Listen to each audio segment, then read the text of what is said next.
देख रहे हैं खबर फास्ट,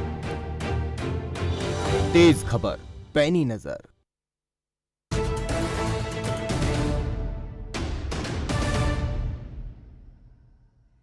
नमस्कार, उत्तराखंड स्पेशल देख रहे हैं आप और मैं हूं आपके साथ शमशेर सिंह। बुलेटिन की शुरुआत करेंगे बड़ी खबर के साथ। देहरादून से यह खबर आ रही है। सीएम पुष्कर धामी सचिवालय में समीक्षा बैठक करेंगे, यह बड़ी जानकारी। रोजगार को बढ़ावा देने पर फोकस रहेगा। सीएम स्वरोजगार योजनाओं की समीक्षा करेंगे। रोजगार को कैसे बढ़ावा दिया जाए, स्वरोजगार के ऊपर फोकस रहेगा। उत्तराखंड के युवाओं को रोजगार कैसे मिले, क्या क्या नीतियां बनाई जा सकती हैं, स्वरोजगार के क्षेत्र में युवाओं को कैसे प्रोत्साहित किया जाए और सरकार की तरफ से क्या क्या योजनाएं लागू की जा सकती हैं, इन तमाम मसलों को लेकर इस बैठक में मंथन होगा। ये बड़ी जानकारी आ रही है। कैलाश जोशी हमारे संवाददाता हैं, इस खबर पर हमें ज्यादा जानकारी देंगे। कैलाश, पुष्कर सिंह धामी सचिवालय में समीक्षा बैठक करेंगे और बात यह निकलकर सामने आ रही है कि स्वरोजगार को कैसे बढ़ावा दिया जाए, इस पर फोकस रहने वाला है। कैलाश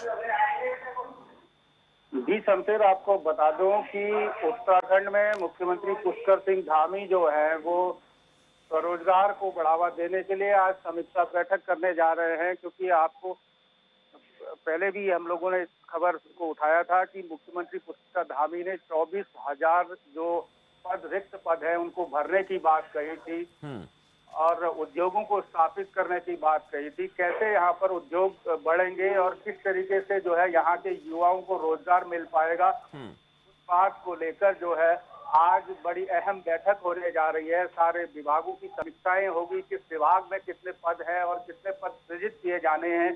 तो किस तरीके से ये 24,000 जो रिक्तियां हैं, जो उत्तराखंड सरकार में जो 24,000 रिक्त पद है ये भरे जाएंगे, इनकी रूपरेखा तय होगी। पूरे विभागों की समीक्षा बैठक होने के बावजूद इन 24,000 जो पदों को, रिक्त पदों को भरने की जो प्रक्रिया होगी वो कैसे होगी, किस प्रकार से इनको भरा जाएगा, क्योंकि समय भी कम है, चुनाव नजदीक है, इनकी रूपरेखा जो है तय की जाएगी। सबसे क्या ऐसा कुछ निकलकर सामने आ रहा है कैलाश की देखिए नियमित भर्तियों को करने में तो वक्त लगेगा और समय बहुत कम है सरकार के पास, तो क्या इसके लिए कोई रास्ता निकाला जा सकता है? कॉन्ट्रैक्ट बेस पर भर्ती हो सकती है क्या? और युवाओं की जो मांग है लगातार कितने समय से बनी हुई है, क्योंकि रोजगार एक बड़ा मसला हम किसी भी राज्य में जाएं वो रहता है। देखिए शमशेर, मैं आपको बता दूं कि जो आउटसोर्सिंग की बात कर अगर हम करते हैं तो आउटसोर्सिंग उत्तराखंड सरकार जो है उपनल के माध्यम से लगातार दे रही है और जो नियमित 24,000 जो रिक्त पद है उनको भरने की प्रक्रिया में इस वक्त जो है सरकार का फोकस है कि किस प्रकार जो है भारतीय जनता पार्टी की सरकार जो है इस वक्त जो 24,000 रिक्त पद है उनको भरने में कामयाब होगी। किस प्रकार हम उत्तराखंड के जो युवा बेरोजगार है उनको रोजगार दे पाएंगे, उसकी रणनीति पर चर्चा होनी है। इसीलिए जो है विभागीय समीक्षा आज होगी और विभागीय समीक्षा होने के बाद ये रूपरेखा तय की जाएगी कि जिन जिन विभागों में रिक्त पद है उनको भरने की जो प्रक्रियाएं होगी वो किस प्रकार होंगी, उसका ब्लूप्रिंट तैयार आज होगा और उसी ब्लूप्रिंट के आधार पर आगे उन जो रिक्त पदों की जो अभियाचन है वो आगे निर्गत की जाएगी। जी शुक्रिया कैलाश जानकारी के लिए। जो 24,000 रिक्तियों की बात हो रही है इस पर मंथन होगा। ये बात निकलकर सामने आ रही है कि कैसे उनको भर्ती किया जाए। अलग अलग विभागों में जो जो पद खाली पड़े हैं, रिक्त पड़े हैं, उन पदों को भरने की प्रक्रिया को कैसे तेज किया जाए, इस पर बात होगी। ये बड़ी बात निकलकर सामने आई है। इस बीच एक और बड़ी खबर आ रही है। उत्तराखंड के कई जिलों में बारिश का ऑरेंज अलर्ट जारी किया गया है।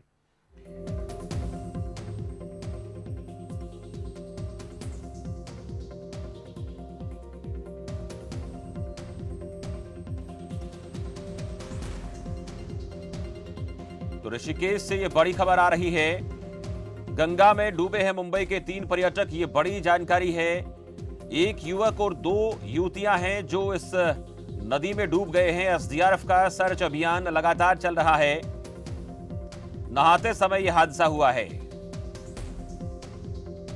गंगा में डूबे हैं मुंबई के 3 पर्यटक, एक युवक और युवती, 2 युवतियां जो हैं वो डूबे हैं, जिन्हें एसडीआरएफ का सर्च अभियान लगातार चलाया जा रहा है बाहर निकालने के लिए। नहाते समय हादसा हुआ है। अमित हैं, इस खबर पर हमें अपडेट देंगे। अमित, 3 पर्यटक बताए जा रहे हैं मुंबई के जो नहाते समय डूब गए हैं गंगा में। कैसे यह हादसा हुआ, इसको लेकर कुछ जानकारी और एसडीआरएफ का जो अभियान चल रहा है वो कहां तक पहुंचा है। संपर्क टूट गया अमित के साथ, फिर दोबारा जोड़ेंगे। तो लगातार हम चेतावनी जारी कर रहे थे, हम बता रहे थे, आप लोगों को अलर्ट भी कर रहे थे कि गंगा के किनारे या नदियों के किनारे लोग न जाएं, क्योंकि ये जो मौसम है ये बहुत खतरनाक है। बारिश के चलते कब नदियों में पानी का उफान ज्यादा हो जाए, मौसम विभाग की तरफ से भी लगातार अलर्ट जारी किया जा रहा है। राहत और बचाव कार्य को लेकर लगातार कोशिश चल रही है, एसडीआरएफ की तरफ से यह अभियान चल रहा है। लेकिन ये दुखद खबर कि 3 पर्यटक जो हैं वो नदी में डूबे हैं, जिनको निकालने की कोशिश जारी है। 3 पर्यटकों का सर्च ऑपरेशन चल रहा है, एसडीआरएफ की तरफ से कोशिश की जा रही है, जिसमें एक युवक और 2 युवतियां हैं। और बताया जा रहा है कि नहाते समय यह हादसा हुआ है, गंगा नदी में डूबे हैं। बारिश के मौसम में लोग नदी के किनारे न जाएं, नालों के आसपास न जाएं और जहां तक जरूरी हो सके घर से बाहर ना निकलें, क्योंकि पहाड़ी क्षेत्रों में लगातार नदियां उफान पर हैं। बारिश का अलर्ट लगातार जारी किया जा रहा है और ऐसी परिस्थिति जब होती है तो हादसे होने के चांसेस बढ़ जाते हैं।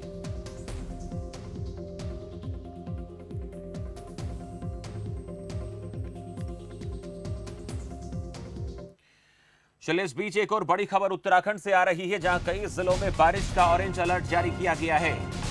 कई जिलों में बारिश का ऑरेंज अलर्ट जारी किया है। भूस्खलन से यमुनोत्री और बद्रीनाथ हाईवे बंद हो गया है। पिथौरागढ़ जिले की 11 सड़कें अभी भी बंद हैं। रुद्रपुर, बाजपुर, बागेश्वर, यमुनोत्री घाटी में बादल छाए हैं। उत्तराखंड के कई जिलों में बारिश का ऑरेंज अलर्ट जारी हुआ है। उत्तराखंड के कई जिलों में बारिश का अलर्ट है।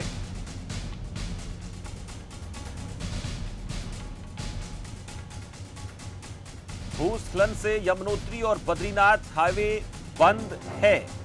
दोनों हाईवे उत्तराखंड के कई जिलों में बारिश का orange alert. Yamunotri Badrinath highway बंद हैं। पिथौरागढ़ जिले की 11 सड़कें अभी भी बंद बताई जा रही हैं। बारिश को लेकर अलर्ट जारी किया गया है। खबर फास्ट भी आपसे अपील करता है कि आप इस मौसम को ध्यान में रखते हुए ऐसे इलाकों में ना जाएं जो खतरे का कारण बन सकते हैं। कहीं पर भूस्खलन की खबरें आ रही हैं, कई नदियों में पानी बढ़ रहा है, कहीं से बादल फटने की खबर सामने आ रही हैं। तो ऐसे में जरूरत इस बात की है कि आप लोग सावधानी रखें, सतर्क रहें और जरूरी ना हो तो अपने घर से बाहर ना निकलें। वही मनेरा बाईपास मार्ग पर बने भूस्खलन जोन में जिसका डर था, आखिर वही हुआ। बुधवार की शाम को लदाड़ी से मनेरा की ओर जा रही एक्सयूवी कार के ऊपर पहाड़ी से भारी बोल्डर गिरा। कार का पिछला हिस्सा पूरी तरह से क्षतिग्रस्त हो गया, जबकि कार में सवार चालक घायल हो गया। हैरानी की बात यह कि इसके बाद भी प्रशासन ने मनेरा बाईपास मार्ग पर वाहनों के आवागमन पर रोक नहीं लगाई है। आपको जानकारी दें कि मनेरा बाईपास मार्ग पर पिछले 11 दिनों से लगातार भूस्खलन हो रहा है। 4 दिन पहले बोल्डर्स की गड़गड़ाहट से ज्ञानसू, मनेरा और किनसेन के ग्रामीण सो नहीं पाए। लगातार भूस्खलन का खतरा बने होने के बाद भी इस मार्ग पर यातायात संचालित हो रहा है और इस भूस्खलन जोन में सोमवार की शाम को एक बाइक सवार की जान बाल बाल बची थी। ये विगत कुछ दिनों से मनेरा बाईपास पे एक स्लाइडिंग जोन यहाँ पे डेवलप हुआ है और ऊपर से पत्थर आ रहे हैं। यहाँ पर पुलिस की ड्यूटी भी लगातार चल रही है, दोनों साइड ड्यूटियाँ लगाई गई हैं। आज एक नागेंद्र पवार है, अपने वाहन से मातली की तरफ जा रहे थे मनेरा बाईपास में, तो उनकी गाड़ी पे बोल्डर से उनकी गाड़ी भी क्षतिग्रस्त हो गई। मौके पे हमारे जो होमगार्ड्स के जवान थे, इन्होंने उसको तत्काल रेस्क्यू किया और पुलिस की गाड़ी से हमने उसको हॉस्पिटल भेज दिया। तो बहरहाल चोटें ज़्यादा नहीं है, सुरक्षित है।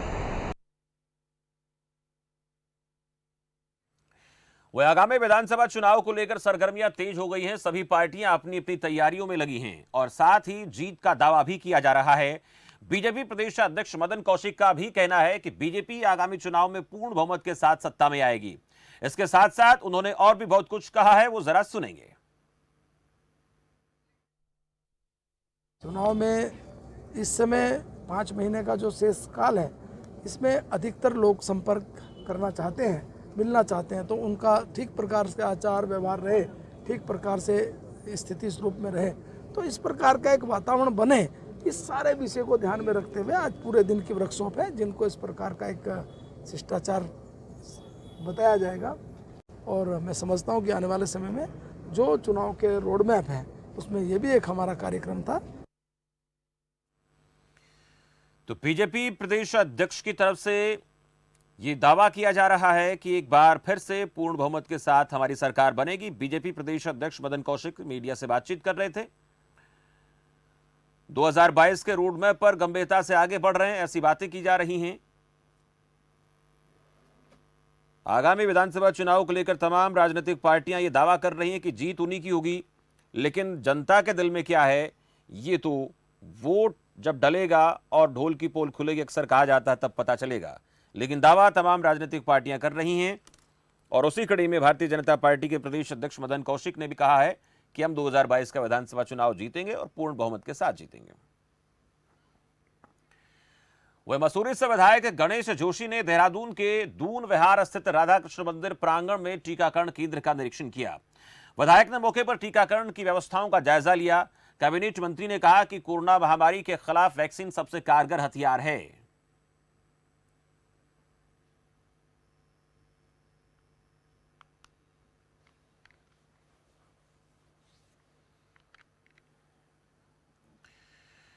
ओबीसी आयोग उत्तराखंड की अध्यक्ष डॉक्टर कल्पना सैनी बुधवार को हरिद्वार दौरे पर रहीं।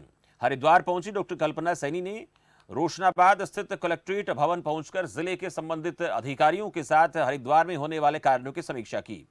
इस समीक्षा बैठक के दौरान केंद्र सरकार और राज्य सरकार की तरफ से ओबीसी श्रेणी में आने वाले लोगों के लिए जो महत्वाकांक्षी योजनाएं लागू की गई हैं, उनके क्रियान्वयन जमीनी स्तर पर किस तरह से हो रहा है, कामों की गति क्या है, इसको लेकर जानकारी हासिल की गई। इसके साथ ही डॉक्टर कल्पना सैनी ने ओबीसी श्रेणी के लोगों के लिए जारी की गई योजनाओं को लेकर बैठक में मौजूद अधिकारियों को जरूरी दिशा निर्देश भी दिए।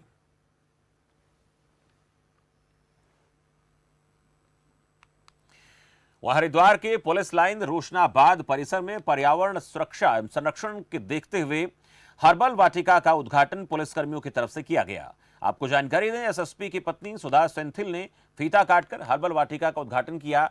मौके पर पुलिस अधीक्षक सहित अन्य अधिकारियों की पत्नियों ने मोर्चा संभाला और वृक्षारोपण का काम पूरा किया। एसपी सिटी ने बताया कि हर्बल वाटिका का मकसद ये है कि इससे पुलिस लाइन के लोगों को वाटिका के तहत मेडिटेशन प्लांट के बारे में जानकारी मिल सके। इसके साथ ही कोरोना महामारी के दौर में लोगों को इन पौधों से फायदा पहुंचे, इस वजह से हर्बल वाटिका का उद्घाटन किया गया है। ये इनिशिएटिव बेसिकली एसएसपी सर और उनकी मैडम का रहा है कि एक हर्बल यहाँ प्लांटेशन होना चाहिए, क्योंकि इससे मेडिसिनल प्लांट्स की वैल्यू के बारे में भी पुलिस लाइन के लोगों को जागरूक कर सकें, उनके लिए ये यूज़फुल भी हो सके कि वो उसको यूज़ भी कर सकें और शायद अपने घरों में भी उसको लगा सकें। तो उसके लिए ये वाटिका बनाई गई है और इसकी केयर वगैरह भी पुलिस लाइन के लोगों को ही दिया गया है कि वही इसकी केयर करेंगे और वही इसका यूज़ भी करेंगे।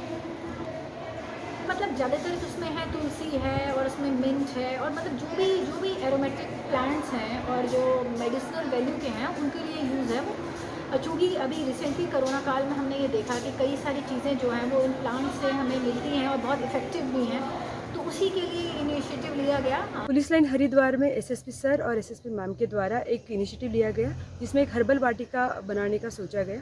इस वाटिका में कुछ मेडिसिनल प्लांट्स जो लगाए गए हैं, इन प्लांट्स में शतावरी, पिपली, ब्राह्मी, मंडूकपर्णी, एलोवेरा, अपामार, निर्गुंडी आदि प्लांट्स जो है वो लगाए गए हैं।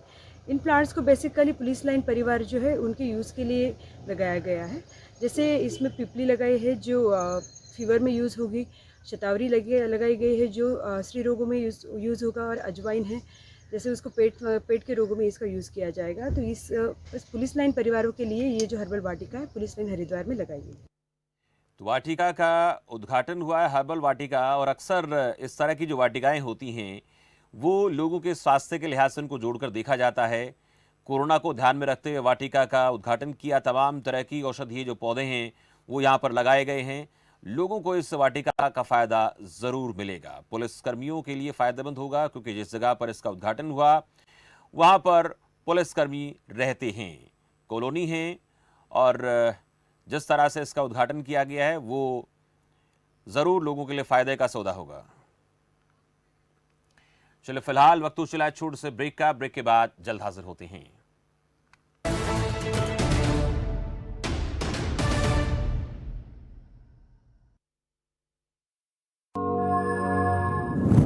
ਪੰਜਾਬ ਸਰਕਾਰ ਨਾਗਰਿਕਾਂ ਨੂੰ ਇੱਕੋ ਛੱਤ ਥੱਲੇ ਸੇਵਾਵਾਂ ਪ੍ਰਦਾਨ ਕਰਨ ਲਈ ਨਿਰੰਤਰ ਯਤਨਸ਼ੀਲ ਹੈ। ਇਸ ਦੇ ਵਿੱਚ ਮੁੱਖ ਤੌਰ ਤੇ major G2C services, major B2C services, police ਸਾਂਝ ਕੇਂਦਰ, ਰੈਵਨਿਊ ਅਤੇ ਤਹਿਸੀਲ ਦੀਆਂ ਸੁਵਿਧਾਵਾਂ ਜਿਵੇਂ bill, transport, registration, licence, FIR ਦੀ ਕਾਪੀ, ਪੁਲਿਸ ਕਲੀਅਰੈਂਸ ਸਰਟੀਫਿਕੇਟ, ਫਰਦ ਆਦਿ ਵਰਗੀਆਂ ਕਈ ਸੁਵਿਧਾਵਾਂ ਇੱਥੋਂ ਪ੍ਰਾਪਤ ਕੀਤੀਆਂ ਜਾ ਸਕਦੀਆਂ ਹਨ। डिजिटल रूप विच सेवावां देण लई वचनबद्ध पंजाब सरकार। मौसम का बदलता मिजाज, बढ़ती बीमारियों से है परेशान, बच्चों और बुजुर्गों की है चिंता, तो ना हो परेशान। आपकी हर समस्या का समाधान जानिए जनरल फिजिशियन डॉक्टर SK निगम से। आज दोपहर 1:55 पर खबर फास्ट पर। मुल्तानी कोका, कफ सिरप, तुलसी, वसा, यस्ती मधु, पिपली के गुणों से भरपूर, जो खांसी पर करे तुरंत असर, ताकि बदलते मौसम के साथ आप न बदलें।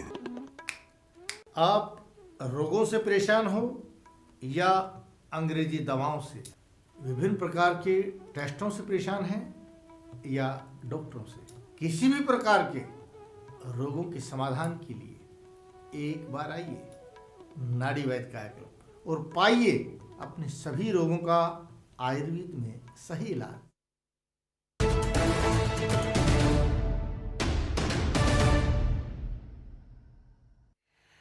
चलिए, ब्रेक के बाद आपका स्वागत है। बड़ी खबर का रुख करेंगे उत्तराखंड से। बड़ी जानकारी कांग्रेस पार्टी को लेकर कांग्रेस के विचार मंथन का तीसरा दिन ऋषिकेश से खबर आ रही है। कांग्रेस को जिला स्तर पर मजबूत करने के लिए मंथन किया गया है। आगामी चुनाव के लिए अलग अलग समितियों के लिए सुझाव जा रहे हैं। कल हरीश रावत ने पत्रकारों के सामने कांग्रेस का मैनिफेस्टो रखा था। कांग्रेस ने उत्तराखंडियत की रक्षा को बनाया चुनाव का मुद्दा। ये है कांग्रेस के विचार मंथन का तीसरा दिन, जिसमें बड़ी बात ये निकल कर आई है कि जिला स्तर पर कांग्रेस को कैसे मजबूत किया जाए। इसके साथ साथ आगामी चुनाव के लिए अलग अलग समितियों के लिए सुझाव लिए जा रहे हैं। कल हरीश रावत ने पत्रकारों के सामने कांग्रेस का मैनिफेस्टो रखा था, जिसमें बड़ी बात यह रही कि उत्तराखंडियत की रक्षा को चुनाव का मुद्दा बनाया जाए। कैसे उत्तराखंड को और उसकी जो संस्कृति है उसकी सुरक्षा की जाए, ऐसा कांग्रेस का मैनिफेस्टो होगा। ऐसी बात कांग्रेस पार्टी की तरफ से कही जा रही है।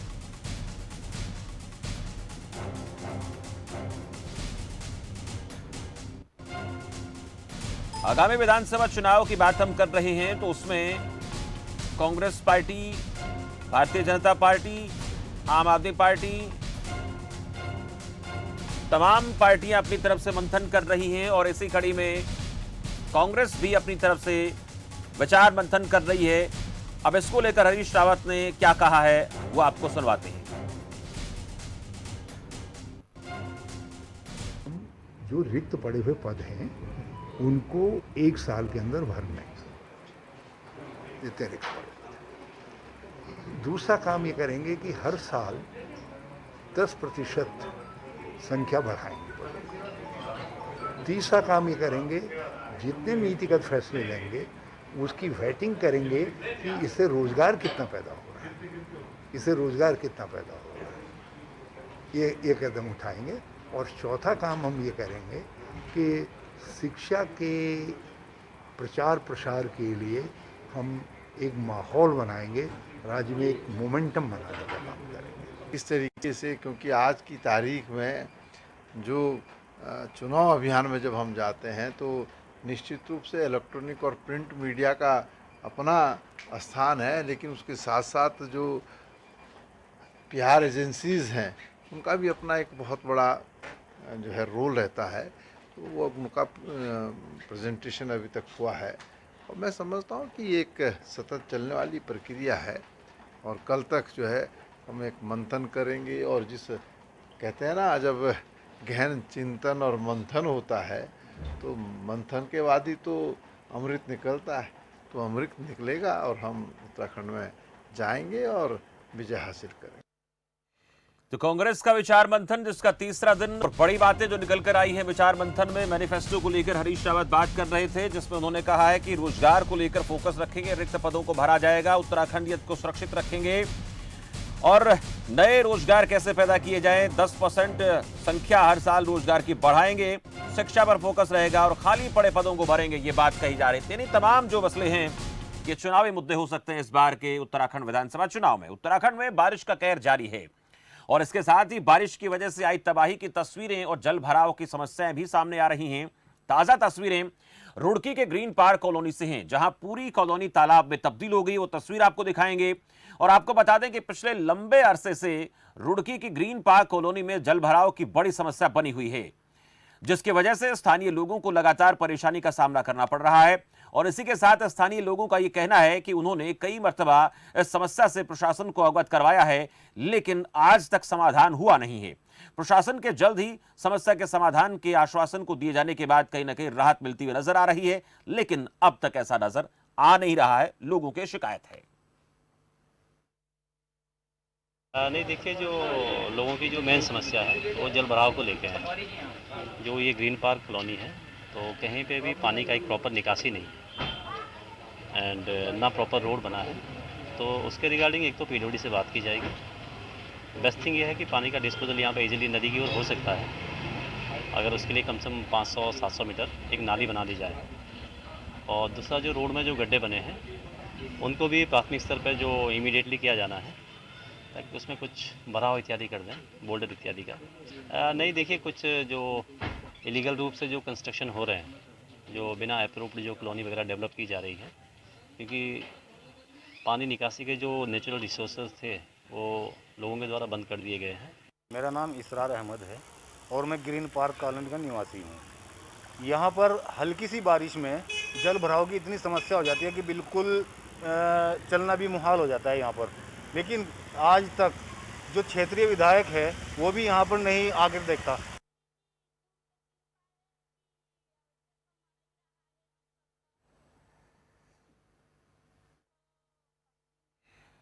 तो चलिए, इस बीच हम आपको